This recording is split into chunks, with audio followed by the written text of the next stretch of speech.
At syempre maya-maya may makakausap naman po tayo. Mula po ito sa grupo ng PCIJ o Philippine Center for Investigative Journalism. Ukol pa rin po dito sa inilabas nga po na pahayag ng bago nating ombudsman kung saan ibinabalik po ng Office of the Ombudsman itong access sa publiko ng SALN o State of Assets and Liabilities and Net Worth. Inaantay lang natin yung ating makakausap na chair po ngayon ng Department of Journalism at former editorial director naman ng PCIJ. Nasa linya na, handang-handa na po, Assistant Professor Carol Ilagan. Good morning po. Magandang umaga po. Medyo mahina lang po yung pong dating ninyo, ma'am. Opo, Prof. Hello. Ayan, better. Hi, ma'am. Lakas natin pa ng konti, Kuya Rome, para talagang madinig ang mga paliwanag ni Professor. Good morning po, Prof. Good morning po, ma'am. Magandang umaga po sa lahat ng ating tagapakinig.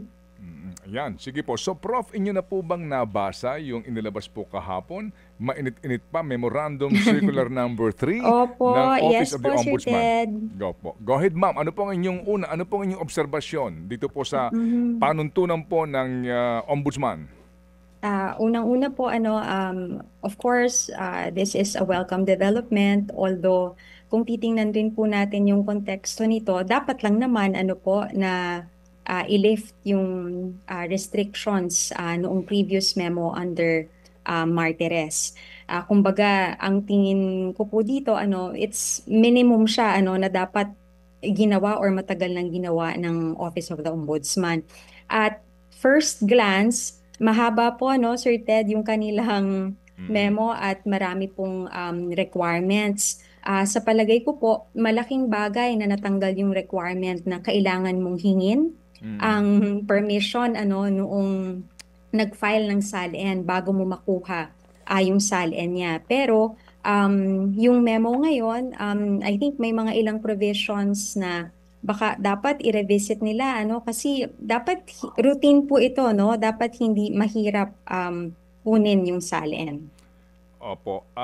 Meron ba kayong naiisip, ma'am, bilang isa rin pong journalist at naging director nga ng PCIJ na maaring gray area sa memorandum o magiging pahirap sa isang journalist para po bumuo ng isa pong investigative story sa usapin po ng lifestyle o posibleng nakaw na yaman ng isang public official dito po sa kanilang mga provision na ito? Yes, pag tiningnan natin yung Section 6, particular under doon sa procedure, may mga contentious items dito like yung letter C, yung all requests for copies of SALNs shall be granted except where, may mga nilista sila na, for example,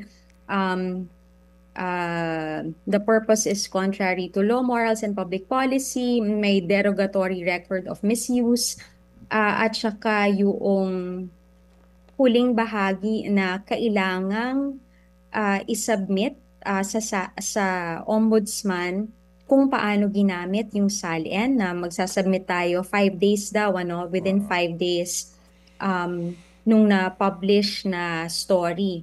Tapos nakasaad rin dito na titingnan ng ombudsman kung paano nag-comply ba at saka titingnan rin nila kung yung story daw natin or yung output ay may potential misuse, misrepresentation, gano'n palagay ko rito contentious on parang may mga ethical at saka practical implications kasi una parang mahirap siya in a sense because kung magiging mandatory ito it could be perceived as hindi ba parang medyo a form of intimidation na maaring na ginamit yung SALN baka sa susunod hindi na ako makakuha at yan titingnan tayo ng ombudsman. So essentially it would undermine journalistic independence.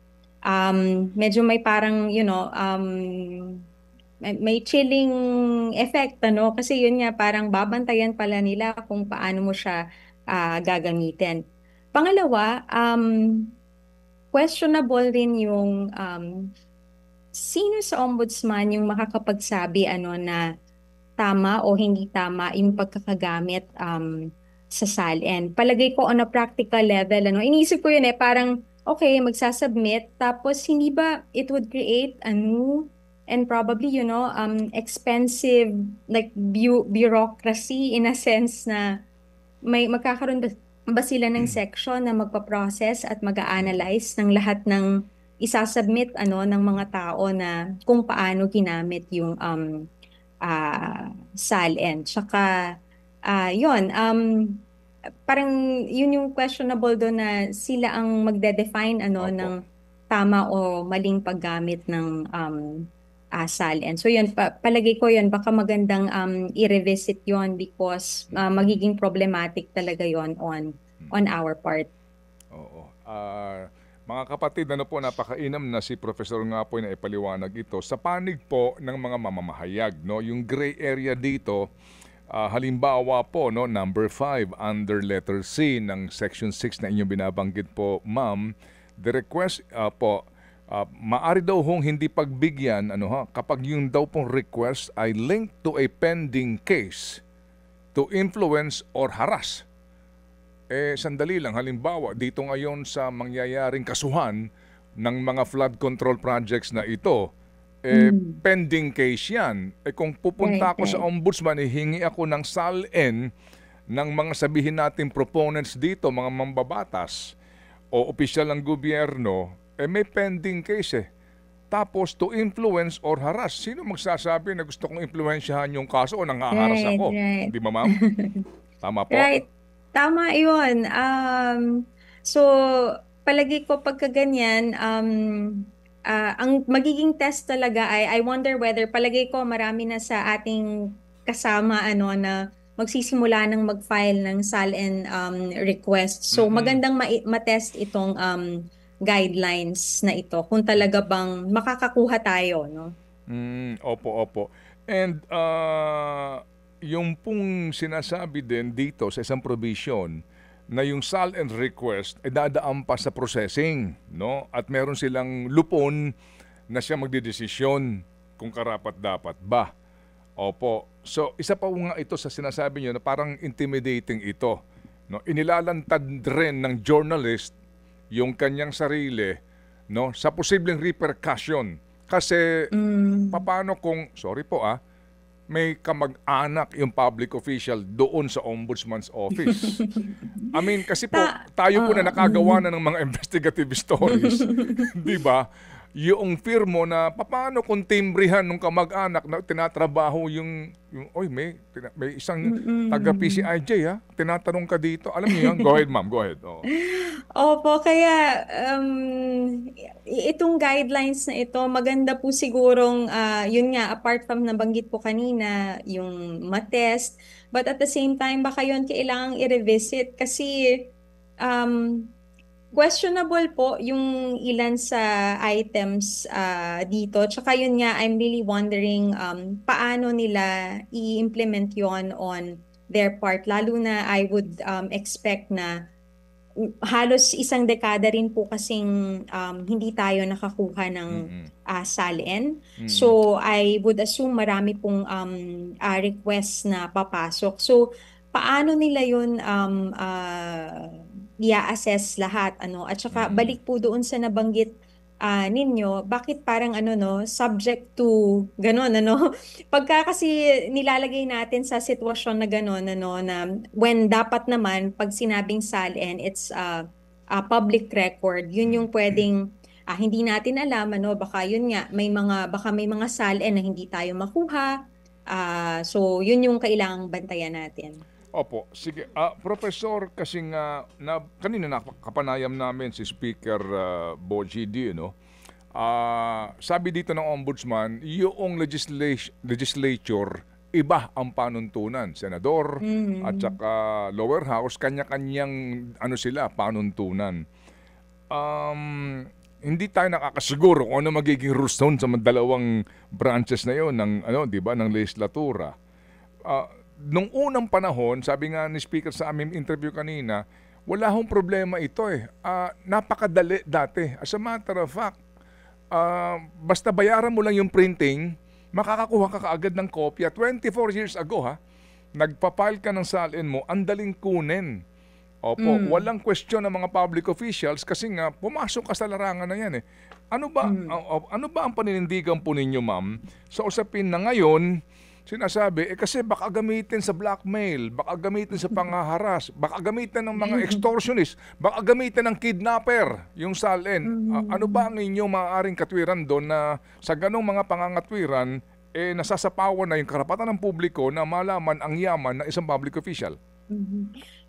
Siguro po, balik tayo doon sa ano ba talaga yung purpose ng pagkakaroon ng salin.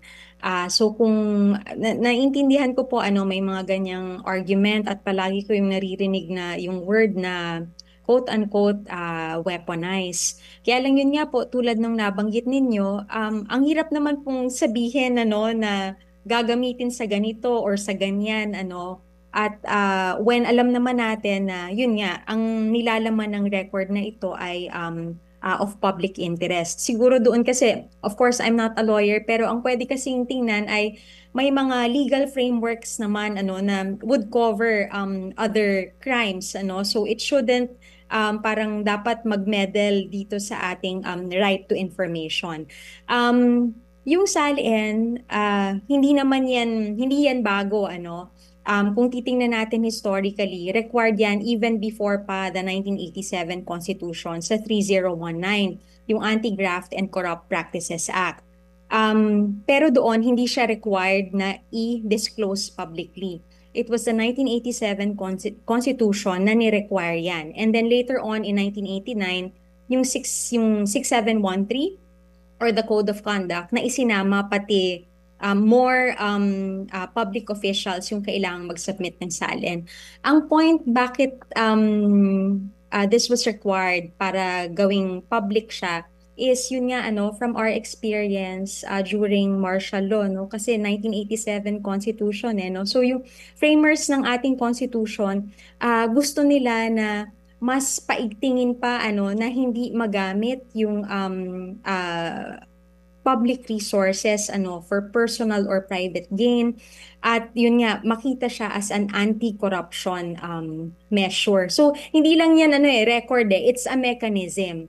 So kung ganun ang argument na baka may ganito blackmail or yung mga ganyang cases, malaking problema yun kasi hindi naman magagampanan nung ating even ombudsman itself actually kasi motu proprio pwede siyang mag-imbestiga yung ganoong purpose hindi masaserve yung purpose ng salin kung gano'n ang ating titingnan palagi or kung yun palagi ang argument. Oo. Prof, kung kayo po ay bibigyan ng pagkakataon na magbigay ng suggestion sa ombudsman para po kumbaga mas maging makabuluhan yung public accountability ng mga kukuhanan natin itong salin ng mga opisyalis, paano po ito dapat i-implement ng ombudsman? Ano dapat ang mga baguhin nila dito sa memo? Kasi kanina po sinasabi nyo yung gray areas. So paano yun? Dapat ba alisin nila yung mga nasabi nyo kanina? Dapat po siguro streamlined yung proseso. Before, ang experience po namin, pumunta ka sa ombudsman, makukuha mo on the same day. Ang naalala ko noon, we just fill out a form, yung regular lang, you present an ID, and that's it because it's a public record. So sa akin, kung ganun, kung babalikan yung experience before, sana closer doon, Naiintindihan ko kasi yun nga, hindi naman tayo, marami ng pagbabago over the years, social media and everything. Pero I think palagay ko, balik tayo, ano ba ang purpose noong salin? Tsaka obligation na dapat yun nga, they make truthful declaration, isubmit yan, and obligation ng custodian to make it public. Sabi sa batas, reasonable. So yun ang ating babalikan. Ngayon, pag tinitingnan ko yung memo, hindi siya ganoon ka reasonable kasi yun nga ang daming sinasabi maraming requirement at saka yung after the fact pagka nakuha mo na yung record. So to me, siguro ganon, the simplest at saka yung streamlined na process. Iniisip ko rin nga, hindi ba pwedeng could we make it available online? Yan, oo. Kasi 'di ba as in other public records tulad ng ginagawa ng COMELEC with the SOSE, Opo. So, yun. Professor, yung pong judiciary, hindi kasama dito. Opo, hindi kasama rito. And again, both houses of Congress, no? Hindi kasama. Paano kung ang istorya natin sa ating pag-iimbestiga ay yung alleged na ang isang maestrado ng Sandigan Bayan, halimbawa, Sandigan Bayan, o maging Supreme Court, na ang salary grade po ay 31 o 32, yung Chief Justice, namumuhay ng labis-labis sa kanyang sweldo. Paano kaya ito? Ang Supreme Court, ma'am, hanggang ngayon, hindi nagbibigay ng madali. Oo. Opo. Ano po ano ang inyong siguro kaisipan doon, ma'am? Opo. kailangan din nating puntahan yung iba pang repositories ng SALN. Nabanggit ko kanina, may 7 repositories yan. So you also have the Office of the President, Supreme Court, House, Senate, at saka Civil Service Commission. So dapat sila rin ay magbukas, Kasi yun nga, kung titingnan yung guidelines nila sa ngayon, for example, yung Supreme Court, kailangan nilang mag-en-bank. This was challenged by PCIJ before na and actually nag-grant yung petition noon. For a time, we were able to get. And then, bumalik ulit sa dati. So, again, unconstitutional po kasi ito. So, I think yun nga, dapat ma-press yung iba pang mga repositories na dapat i-revisit or i-lift yung mga restrictions ngayon na nasa kani-kanilang guidelines. Issue rin actually yung yung cost. Ang house before would charge us 300 pesos per SALN. Ilang house representatives yun. For a time, yung Civil Service Commission, I think it was 200 pesos per SALN. So minsan, yun, hindi siya reasonable. So again, at the end of the day, titingnan natin kung yun nga, yung dun ba sa gagawin ninyong guidelines, makukuha ba talaga ng nagre-request or sino man ang isang kopya ng SALN? Opo. Anong magandang gawin dyan po, Professor? Ano po ang inyong suggestion para magbago ng panuntunan? Again, halimbawa, Supreme Court, kasi mawalang galang lang po. Paano nga kung napapansin mo na ang pamumuhay ng isang maestrado o isang judge, ay parang sandali lang. Parang napapansin mo na, di ba, na iba na ang pamumuhay nito at kinakailangan mo makakuha ng SALN para malaman lang kung ano ba ang deklarado niyang kayamanan. Oo, nang sa ganun naman, kung pwede, gusto mo maghabla o gumawa ka ng expose, dito nga sa mga taong ito, tapos wala kang access kasi nga iba sila. Anong pwedeng gawin doon? Paano kaya yun, Professor? Medyo mahirap nga po yan, on the part of the media naman po, mahirap siya in the sense na yun nga, kasi considered na primary document ang SALN. Pero sa atin naman, there are other ways to verify, although yun nga, mas challenging because then you would have to get other records. Siguro dito, we can check with the ombudsman also kasi sila naman kailangan nagko-conduct rin sila ng lifestyle checks, So I wonder whether it's something na pwedeng ilapit sa office of the ombudsman. So I'm speaking in terms of yun nga, nakikita na natin na ganito may lavish lifestyle, but it doesn't take away from the fact na still kailangan balikan or mag-appeal, sumulat tayo sa bawat repository na ito, including the Supreme Court, para eventually ilabas rin nila yung mga SALN nila.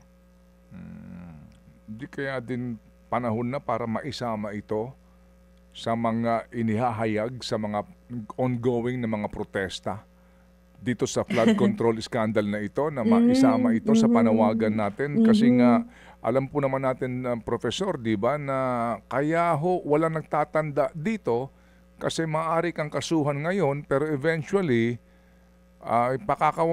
pawawalang sala ka ng Sandigan Bayan o maging ng Supreme Court, di ba? Tama po yung ideya na yon, Sir Ted. Kung may nakikita po tayo na talagang questionable, these are leads that tayo po, especially journalists, should follow. So, dito naman, babalik tayo doon sa practice natin ng multiple sourcing, verification. At kung may makita po talaga tayo, then we should be reporting on it. Hindi kailangang maghintay na kung kailan may marami ng issue. So baka dapat mas gawing regular yung pag-lifestyle check. Baka, for our newsrooms, it could be parang considered as a beat, na ito yung maaring tingnan, for a lot of our officials. So as a way, kasi yun naman yung idea rin, na public office is a public trust. Hindi mo dapat ginagamit ang public office for personal gain. So if we see these things, these are red flags and worth following yan. So yun, baka pwedeng regular yung ating lifestyle checks. Opo, yes ma'am. Okay, sige po. So ma'am, sa panghuli na lang po, kayo po bilang dating editorial director ng PCIJ, sa inyo pong mga ginawa pong pagbubulgar at investigative reports, nagkaroon ho ba ng mga pagbabanta na rin sa inyo, mga public officials, na inyo pong naibulgar? Sa amin naman po, sa PCIJ, hindi pa naman po sa mabuti naman po at hindi umabot sa ganoon. And I think I'm speaking from a position of privilege also because we're a small independent news organization. So yun, medyo iba po ang aming kumbaga sitwasyon in a sense na yung political pressure ay hindi po same yung pagkakaramdam sa amin. Although meron din po, don't get me wrong. Pero yun po, again, I'm speaking from a position of privilege, and I understand that other journalists ay lalo na po yung if you're operating sa mga lugar na may political dynasty, mas mahirap po dyan. Opo. But of course, kayo din po ay binugbog ng katakot-takot na libel cases. Actually, sir, isa lang po yata at hindi rin po yun na yung talaga pong kaso po, isa lang po ito, and this was a long time ago, panahon pa po ito ni Sheila Coronel and Malu Mangahas, and hindi rin po nag-progress yung kaso na yon.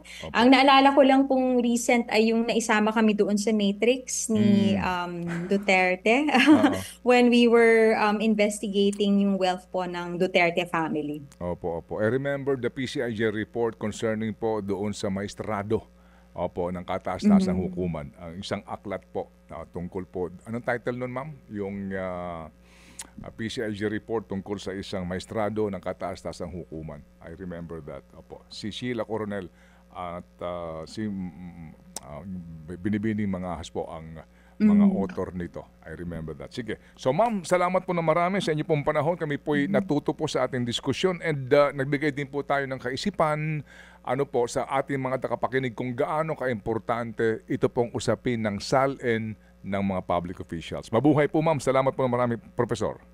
Maraming salamat po. Maraming salamat po sa lahat ng nakinig. Salamat po. Ingat po sa lahat. Thank you po ma'am. Si Professor Carl Ilagam po ang dating editorial director ng PCIJ Philippine Center for Investigative Journalism. Mga kapatid, brothers and sisters, saan ka pa? Dito na tayo sa totoo. Dito na tayo sa True FM. Mga kapatid, mag-subscribe and follow po kayo sa social media accounts ng True Network PH. Yan po kami. Hanapin nyo lang True Network PH, Facebook, Instagram, YouTube, TikTok, and podcast. Mapa Apple or Spotify man yan, mahahanap nyo kami. Lahat ng mga napapanood at napapakinggan nyo po sa programa, nasa social media accounts namin yan. So, paano mga kapatid? See you sa social media!